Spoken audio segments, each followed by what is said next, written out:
Welcome to Stories and Songs by Afterglow Music. My name is Joel McCausland. And I'm Kevin Peay, and we've been creating music for a long time. We'd like to tell you the stories behind our songs. Today's song is a pretty recent piece. It's actually on our latest album, Come and See, which we released in 2024. And the song is called Faith Like a Seed. Before we get into that, though, it's been interesting, Kev. We've been doing music for almost 50 years. It always blows me away that it's been that long. 50 years? Almost 50 years since we started this.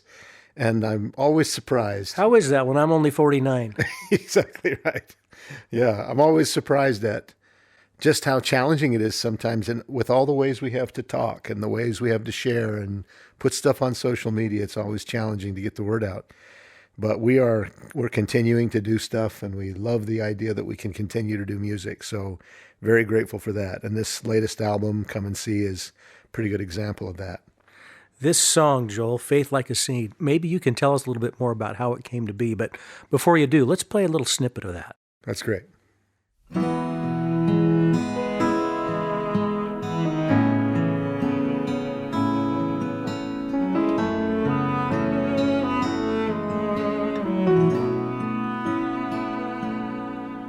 Just believe, they said, it's what I've heard and read. But sometimes it's hard to feel it, heart and mind.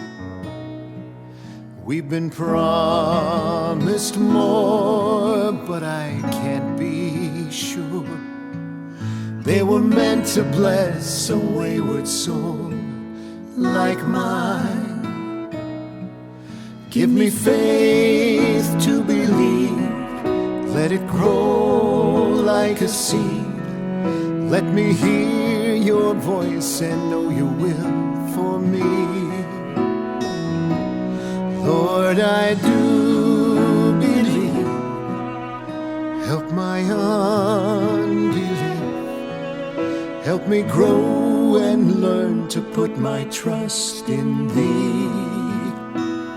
Faith like a seed. So Faith Like a Seed, tell us a little bit more about how this song came to be. Yeah, well, like a lot of the things, it comes from stories in the scriptures. It comes a little bit from personal experience. This story is one of my favorites, actually. It's from the book of Mark in the New Testament. And I don't know that it shows up anywhere else in the Savior's record of his ministry, but it's a really powerful story. And when I was writing the song, I wanted to understand a little bit more about it, so I actually started looking it up, and there's a bunch of conference talks and other discussions on the lessons and the principles this song, or this story anyway, teaches. Jesus is out with the multitudes. He's out teaching and engaging with people like he did. And a man comes up to him, and he has this really desperate situation, and he starts to explain it. He's a father. His son is seriously afflicted. I don't remember all the words he uses, but he talks about his son casting himself into the fire and gnashing his teeth. Terrible, terrible things. Oh, that's powerful. Yeah. And the Savior actually ultimately reveals later on in the story that this boy is possessed of an evil spirit. It's not clear, maybe at the beginning, maybe he's got some sort of an illness, but this poor father's just completely at the end of his rope. And he asks the Savior, this is so interesting to me, he says, if thou canst do anything, show compassion on us and help us. Basically, what can you do? I'm at my wit's end. And Savior does what he does so often. He could just say, okay, let me see him, I'll heal him. But instead he asks about the man's faith. Do you believe? Can you believe? And he says, all things are possible to him that believeth. And I think, boy, what a powerful, if there's a reason for that story, that's probably it. So all of us hear and understand that that's really what this is all about. And he gets the man thinking. And it's kind of heartbreaking when he says, but this is the line that I put in the song and the line that made the song kind of worthwhile to me. He said, Lord, I believe, help thou mine unbelief. And I can't count the number of times that I felt that way myself. And I thought, wow, that's just a powerful lesson, classic lesson from the Savior. I love what Elder Bednar, taught us in regards to not only have the apostles taught us about faith to be healed, but Elder Bednar specifically talked about faith not to be healed. And one of his great talks. And we've seen that in our current ministry in regards to those who are just simply waiting upon the Lord, trying to figure it out. And to watch those people who are in situations where they are just long-term waiting, and their faith, it's interesting to watch as they minister to you from their eyes and from their voice in regards to what they are experiencing. And those that have faith in the Lord's will for them have amazing, bright countenances. Isn't that challenging? Isn't that hard, though, when you think about it? You guys see this in your hospital work all the time, I'm sure. Every one of us in a situation like that wants the Lord's will to be healing. We want the problem resolved. We want to save the life of the person we're working with. Every one of us wants that. I heard that story on the news this week about that poor young couple with the newborn preemie twins, and suddenly the mother's gone. Nobody could have predicted it, and nobody would have wanted it. It seems like the most tragic thing in the world. And to hear people going through that and having to have that faith where maybe it doesn't feel that way at the beginning, and maybe it takes some time, but to come to a point where they can say, I understand. I'm really okay with the Lord's will being done here. Because you probably don't feel that way at the very beginning, when you're faced with an impending death or a problem that can't be healed or solved, or an illness that's going to take you from your loved ones. I just think about that problem of suffering and pain that we all deal with more or less in our lives. And I think what a great blessing it is to know that you can get there, but what a hard journey sometimes it is to get there, to understand that the Lord's will is something we need to honor and accept and understand. Elder Karen has taught us even recently in regards to in 2 Peter 4:13 and 14, or actually 12 and 13, where he talks about, think it not a strange thing, that all of these sufferings, as Peter taught us, that are for the benefit of us coming to know Christ's sufferings and rejoicing, because when we see him again, we'll understand more. And what's interesting is we've learned along the way a little bit about that the miracle is not so much in life and death. The miracle comes in spiritual healing when people move towards the Savior Jesus Christ and really accept his atoning sacrifice individually, comprehensively, as much as they possibly can.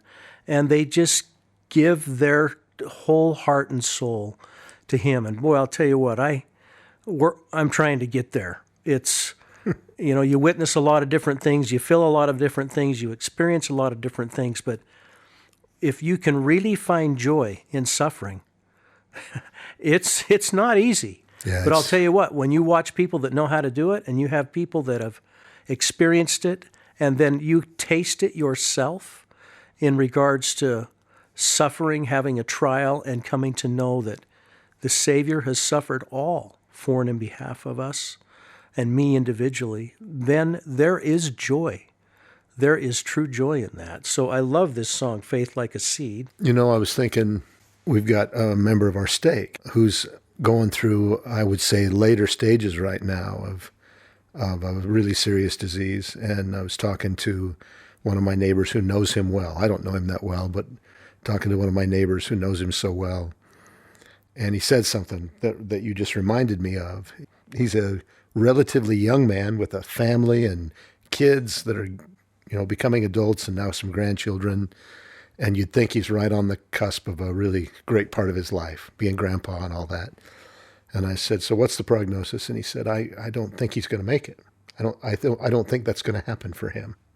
And he's a wise man. I don't think he's relying so much on the medical community to get to that place.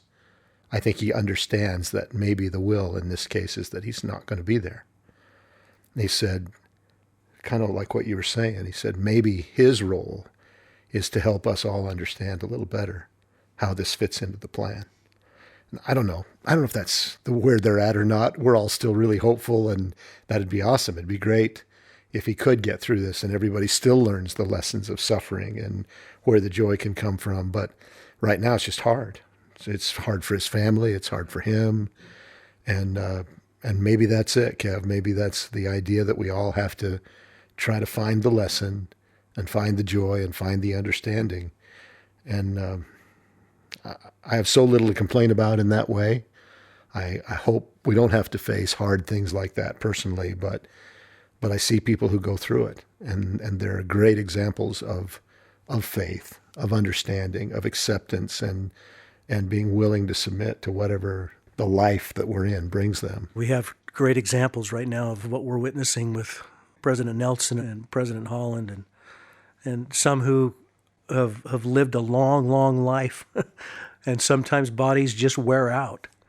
And it's wonderful to hear their messages in regards to this currently now, as they are in those really, really developed long-term wisdom years in regards to these very principles. And when you listen to them, and you listen to those who are aging, and those who are, and even my mother. I mean, here we are now, 3 months into this.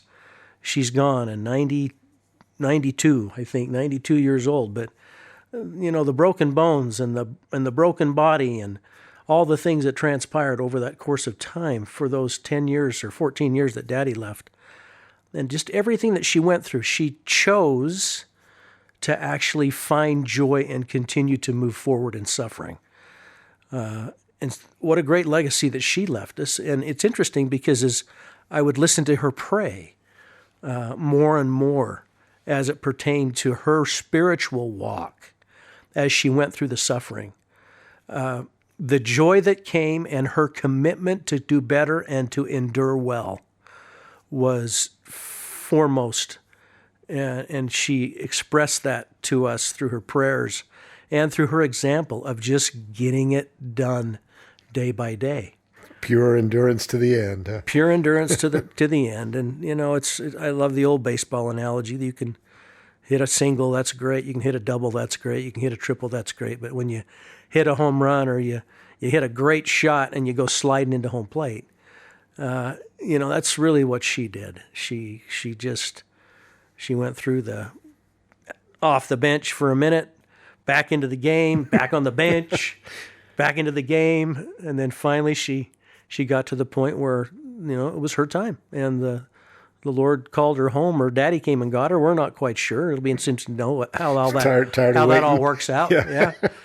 So there's going to be some fun conversations on the other side, and hopefully we can live well and endure well to be able to process those answers and continue to learn from them. Yeah, it's great to have examples like we've had with your mom passing, and my mom's just turned 90 and kind of in that same place, and there are days when I think she finds the joy and days when she's like, oh my gosh, can I put up with this another day? But I think she's trying hard to finish the race in a good way. Is there anything else you want to talk about in this song? I guess the other thing, when I wrote this song, it was when Diana and I were serving in the single adult congregation here in the area. And so here we are, we're working with these kids. We call them kids. We shouldn't, maybe, because they're adults, but they're 18 to 30, roughly that age. And I think about, that's kind of the age that my kids are just getting out of now. They're just kind of moving past that age range themselves. But I think we came to understand what a time of transition that is.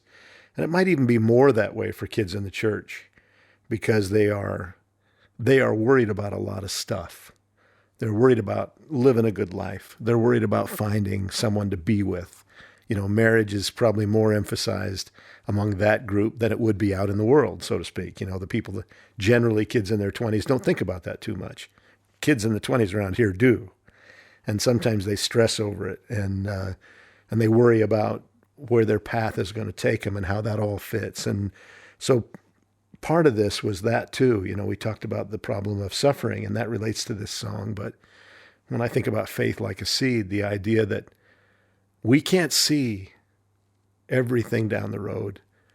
Just like these friends of ours that are in that younger age range, they can't see it either. And sometimes they're really frustrated by that fact, that it's not laid out clearly and easily for them. And they struggle and they suffer and they make decisions that sometimes don't turn out the way they thought. And this whole idea of just having a little faith, going back to the New Testament again, the faith of a mustard seed can help you move mountains.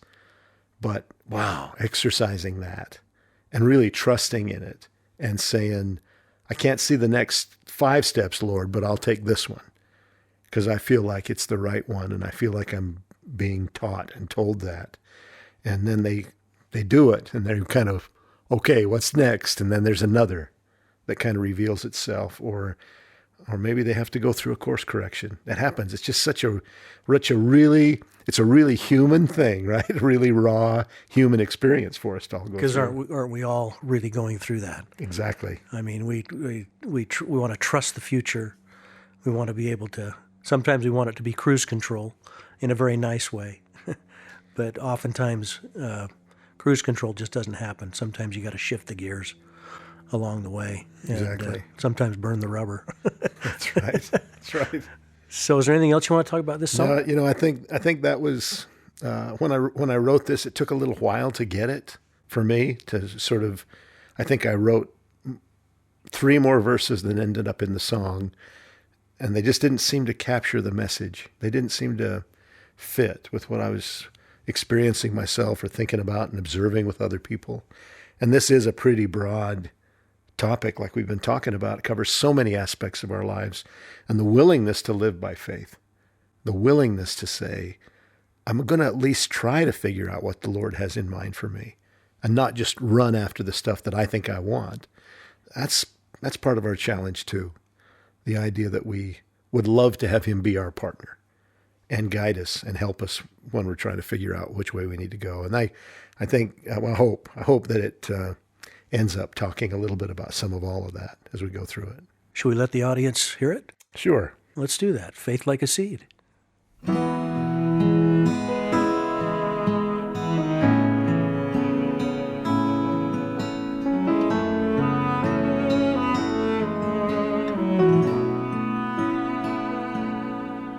Just believe, they said, it's what I've heard and read. But sometimes it's hard to feel it, heart and mind. We've been promised more, but I can't be sure. They were meant to bless a wayward soul like mine. Give me faith to believe, let it grow like a seed. Let me hear your voice and know your will for me. Lord, I do believe. Help my unbelief. Help me grow and learn to put my trust in thee. Faith like a seed.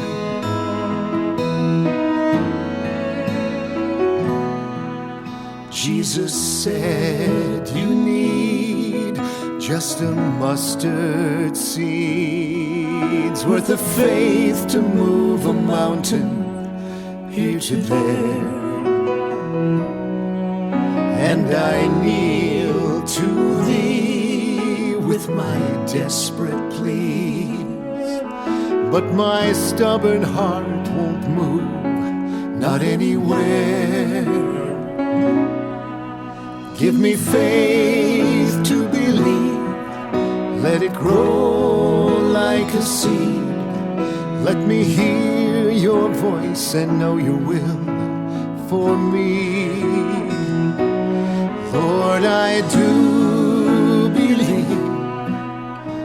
Help my unbelief. Help me grow and learn to put my trust in thee. Faith like a seed.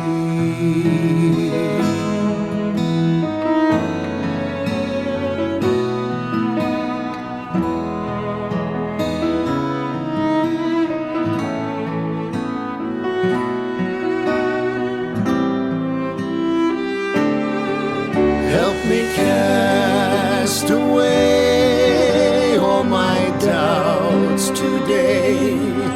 Give me hope and peace enduring in my soul. Pardon faults, I pray. Help me find my way. Let me see thy plan for me, Lord. Help me know. Give me faith to believe. Let it grow like a seed. Let me hear your voice and know your will for me. Lord, I do believe. Help my unbelief. Help me grow and learn to put my trust in thee. Faith like a seed.